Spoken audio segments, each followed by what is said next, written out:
വളരെ പ്രധാനപ്പെട്ട ഒരു വാർത്താ അറിയിപ്പാണ് ഈ മണിക്കൂറുകളിൽ പുറത്തു വന്നിരിക്കുന്നത്. പകൽ സമയത്ത് കുപ്പികളും മറ്റും പെറുക്കാനെന്ന വ്യാജേന സ്ത്രീകളും വയോധികരും തനിച്ചു താമസിക്കുന്ന വീടുകൾ, ആൾതാമസമില്ലാത്ത വീടുകൾ നോക്കിവെച്ച് രാത്രി മോഷണം നടത്തുകയും എതിർക്കുന്നവരെ ക്രൂരമായി ഉപദ്രവിക്കുകയും ചെയ്ത സംഘത്തിലുൾപ്പെട്ടവർ കൊച്ചിയിലെത്തുകയും സംഘത്തിലുൾപ്പെട്ട 2 പേർ കൊച്ചിയിലൊരു മോഷണ ശ്രമത്തിനിടെ പോലീസ് പിടിയിലാവുകയും ചെയ്ത സാഹചര്യത്തിൽ സംസ്ഥാനത്തുടനീളം അതീവ ജാഗ്രത പ്രഖ്യാപിച്ചു. വിവിധ ജില്ലകളിൽ കറങ്ങി നടന്ന് മോഷണം നടത്തുന്നവരാണ് ഇവർ. സംഘത്തിലുൾപ്പെട്ടവർ മറ്റ് ജില്ലകളിലേക്ക് കടന്നിട്ടുണ്ടോ എന്നുള്ള സംശയമുണ്ട്.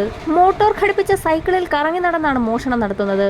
കഴിഞ്ഞ ദിവസം കൊച്ചിയിൽ ഒരു വീടിന്റെ മുകളിലത്തെ നിലയുടെ പൂട്ട് തകർത്ത് അകത്തു കയറിയ ഇവർ വീട്ടിലുണ്ടായിരുന്ന വിലപിടിപ്പുള്ള ടിവിയും ഓട്ടവിളക്കുകളും പാത്രങ്ങളും വീട്ടുപകരണങ്ങളും ഇൻവെർട്ടർ ബാറ്ററി ഉൾപ്പെടെ ഏകദേശം 2 ലക്ഷത്തോളം വിലപിടിപ്പുള്ള സാധനങ്ങൾ മോഷ്ടിച്ച് കടന്നുകളയുകയായിരുന്നു. 1-ാം പ്രതിയായ ഡൽഹി സ്വദേശി ഹിബീസുൾ എന്നയാൾക്കെതിരെ ആലപ്പുഴ ജില്ലയിൽ അരൂർ സ്റ്റേഷനിൽ സമാനമായ കേസുകളുണ്ട്. അന്ന് 10 ലക്ഷത്തോളം വിലമതിക്കുന്ന ഓട്ടുപാത്രങ്ങളാണ് മോഷ്ടിച്ചത്.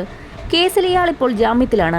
ആലപ്പുഴ ജില്ലയിലും എറണാകുളം ജില്ലയിലും മാറി മാറി താമസിച്ച് മോഷണം നടത്തി വന്നിരുന്ന ഇയാളെ ചളികവട്ടം ഭാഗത്തു നിന്നാണ് പിടികൂടിയത്.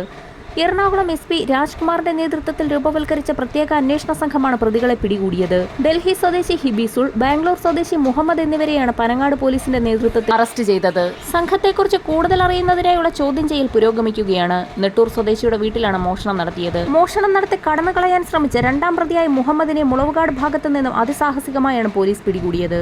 വരും മണിക്കൂറുകളിലെ വാർത്താ അറിയിപ്പുകൾക്കായി ചാനൽ സബ്സ്ക്രൈബ് ചെയ്യാൻ മറക്കാതിരിക്കുക.